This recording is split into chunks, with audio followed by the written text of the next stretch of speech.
Alright, you little bastard. You want to challenge my pack? Well, I hate to say this, but I'm not the alpha that you want to challenge. Because my true alpha is right there. So if you want to challenge one of us, you have to go through all of us. Ain't that right, alpha? So true. I'm back. I stepped down because I had to. Now I'm back. So, you want to challenge? Let's challenge. You want to fight me one-on-one? Well, listen up well. He was my trainer. So I suggest you shut up and sit your ass down. Sit your ass down, before you have to deal with him. And I'm ready. And we're all ready. Mm-hmm. Welcome to Clown World, a new show of mine whereby I talk about the clowns of our world. And I thought I'd start off with the biggest clowns of them all. Gaming fanboys. Now look, I love video games, always have done and probably always will do. They've been a big part of my life ever since I was young and probably have been for you too. But whenever a games company does something I don't like, I'll simply stop giving them my money. That, ladies and gentlemen, is the difference between being a fan of something and being a fanboy. Everyone is a fan of something, as to be a fan of something is to merely like it. For example, I'm quite a fan of games like Saints Row, GTA, etc, and I'm sure that you have your own favourite game series that you admire as well. But the fanboy doesn't just like something. Oh no. He is obsessed. Whatever it is he likes becomes a core part of his identity, and he will defend his brand of choice, its creators, and absolutely anything about it, as if his life depends on it. Anti-consumer practices be damned. A game you ordered has just come out as a buggy mess? Stop complaining, they tried their best. A greedy microtransaction was just added to your favourite game? Don't like it? Don't buy it! A game series from your past has been revived as a cringe fest? It's just a different direction. The fanboy is illogical, emotional, doesn't make any sense, is often barely literate, and has a diploma in mental gymnastics. And if you've ever encountered one of these cretins in the wild, then you'll know precisely just how absurd they can be. But you see, not all fanboys are created equal. Oh no. Some companies have way worse fanboys than others. And so I've decided to create what I like to call the fanboy hierarchy, whereby the higher up we go, the worse it gets. And we're going to start with none other than Sony. But first, let's talk tattoos. Let me show you my tattoo. Don't have one. But though I'm not a tattoo guy myself, I can at least get it sometimes. For example, some tattoos are cultural, such as the Maori of New Zealand, who have been getting tattoos for hundreds of years as to illustrate their life's journey. Other tattoos are poetic, such as engraving the name of a lost loved one on your skin as to cement their remembrance forever in corporeal form. Getting a tattoo is obviously very serious business because when you get one, there's no going back. So obviously, people only really get tattoos about things that are of the utmost importance to them. Things that won't age badly or that they will regret. Things like a corporate logo. Welcome to the world of the Sony Pony. Imagine being 80 years old in an old folks' home and one of the nurses asks you, "Hey Jimmy, what's that tattoo you have?" And your face just goes all red like, "Oh crap, what do I say?" Well, no need to imagine folks, as for some people out there, this story will one day be a reality. And you know it's bad when even the bedwetters of Reddit think you've messed up. But I know what you're thinking. Oh, so you managed to find one guy with a PlayStation tattoo. Pfft, don't pretend like this is a big deal. In fact, I bet that was the only one you could find.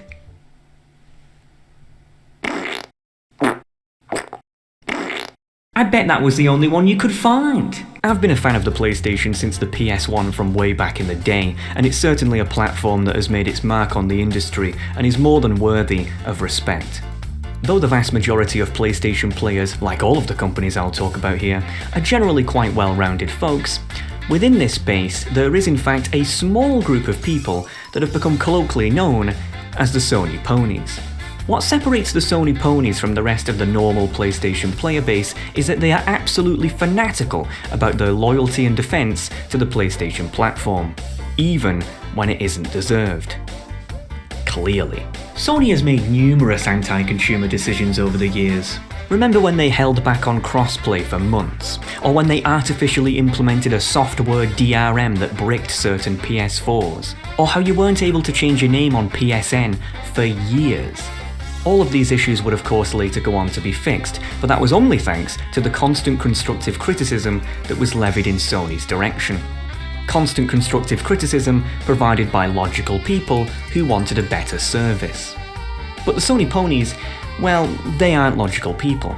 To them, the almighty Sony can do no wrong. After all, Sony is their life, their god, and their religion.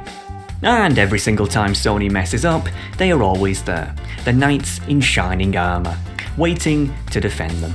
Only idiots want crossplay, just get a PS4, lol. Another big win for Team Sony, Xbox BTFO. Sony always wins, Sony always wins.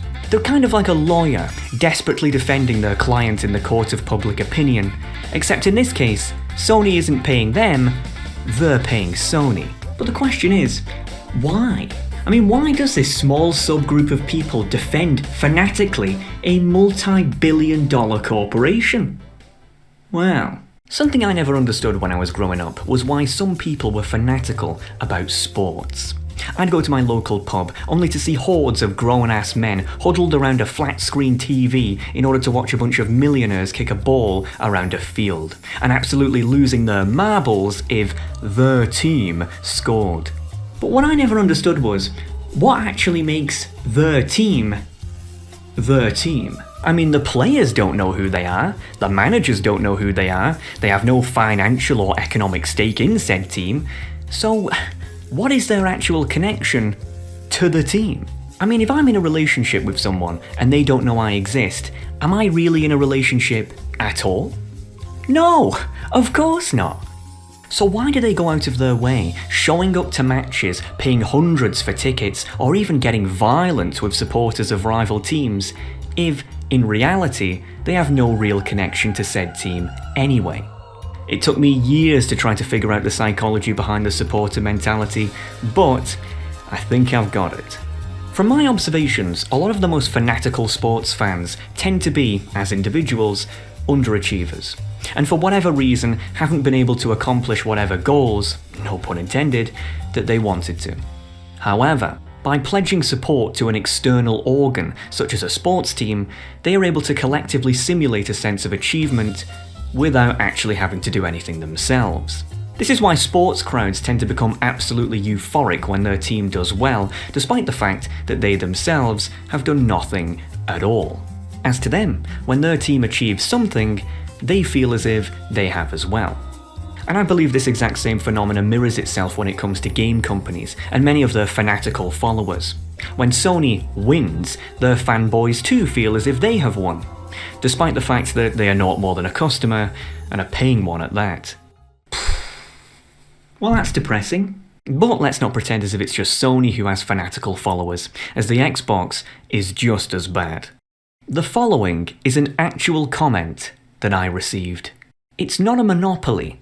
Y'all just doing understand business, Lamau. It's a strategic business move that's also competitive. Y'all sorry ass Sony fan wanna cry in the possibility that Xbox might keep exclusive, but don't say none when Sony hogs exclusive, Lamau. I see people saying, Microsoft isn't going to make it exclusive because they will lose on potential money. If I'm playing basketball, my objective is to score on the other team that I'm competing against, and also stop them from scoring. My question, why would I let the other team score? Crying emoji, thinking emoji. When the objective is to win and score on the other team. Also, if I'm a business, why would I let one of my products that I own enter another business that I'm in competition with and then have them get some profit off of my product? Crying emoji, thinking emoji. I would simply keep my product and cause other people to get something they can't get at any other stores at my store. Why would I do this as a business? Because I keep all the profits and force individuals to shop at my store for that product.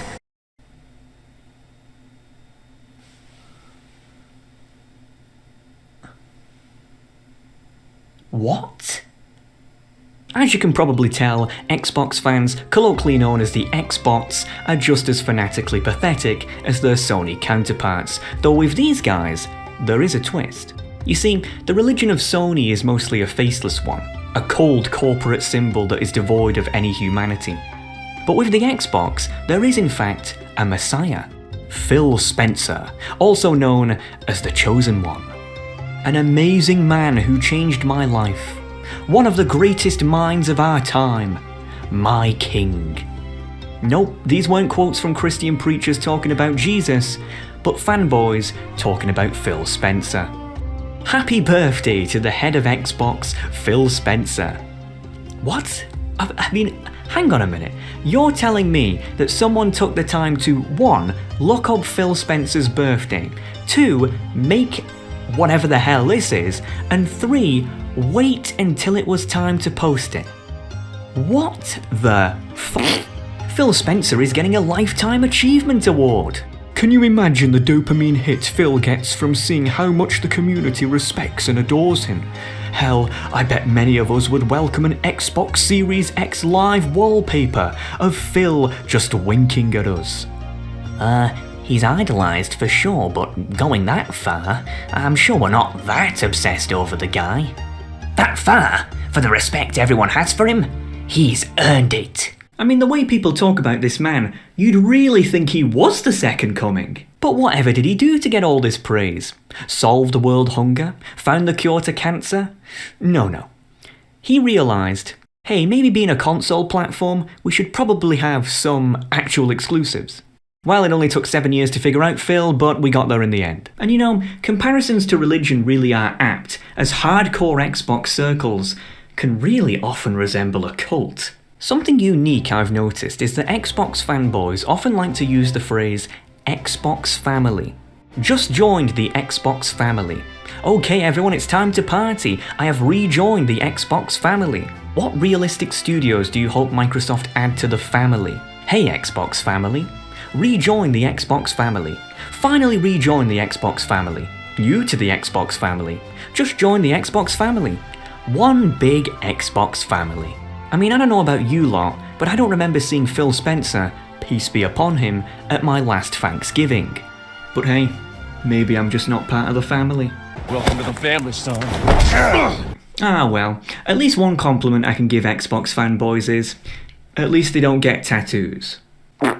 But both PlayStation and Xbox fanboys have absolutely nothing on the unbelievable cognitive dissonance that is displayed on an almost daily basis by Nintendo fans. The problem with Nintendo fans is that they will genuinely buy anything. The Nintendo 64 controller released back in the 1990s was notoriously one of the worst ever created, mostly as it was designed for people with free hands. It's a forgivable error, however, as back then no one knew about proper ergonomic etiquette. And hey, at least they get it right next time. But imagine my shock when over 20 years later, Nintendo has the balls to sell a replica of this abomination for $39.99. And it's sold out? Then again, considering this is the same fan base that bought a 10-year-old game for an even higher price than when it actually came out, I don't think anyone should be surprised.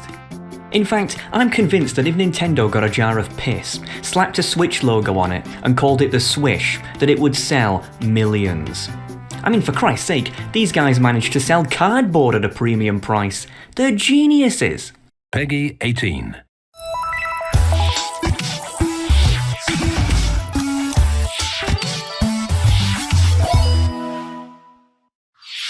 Hello everybody, it's me, the CEO of Nintendo, and welcome to today's Nintendo Direct. I have a very special announcement for you all. A new game. Let's check it out. for the first time in 10 years. Hey, I'm Mario. And I'm Luigi. Say, Luigi, isn't it strange how, despite us both being plumbers, we never actually do any plumbing? Well, now you mention it, Mario, that is pretty strange. I think it's about time we give back to the community. Hey Mario, I just took the biggest dump ever. Get your ass over here and unclog me toilet. A toad stuck in there. You can't get out. Mario! Luigi, look, I gotta go Super Smash Bros. Peach, you dig? Can you sort this one out?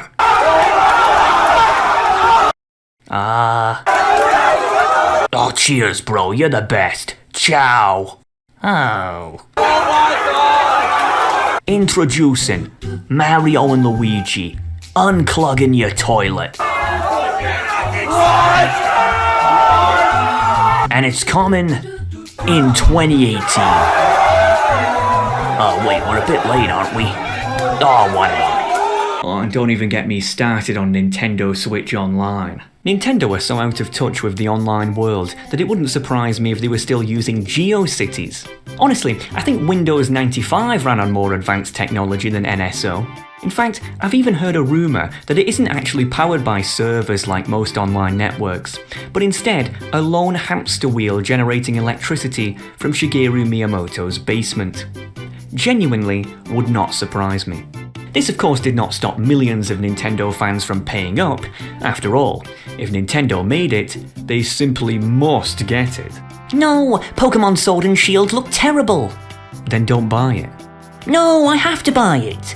Honestly, most Nintendo fanboys have the financial restraint of a child. They really just can't help themselves.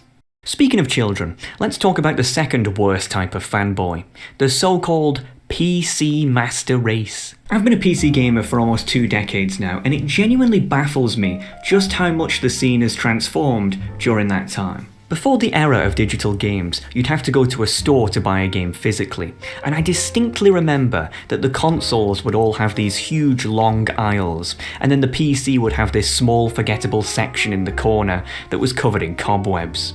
PC gaming was in a really bad state not too long ago. We were constantly screwed over by missing out on console exclusives, and even when we got a multiplat, it was often a shoddy port with some awful games for Windows Live DRM attached to it.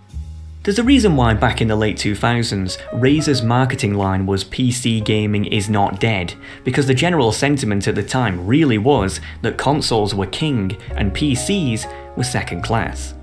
It was a very dark era that many people seem to have forgot.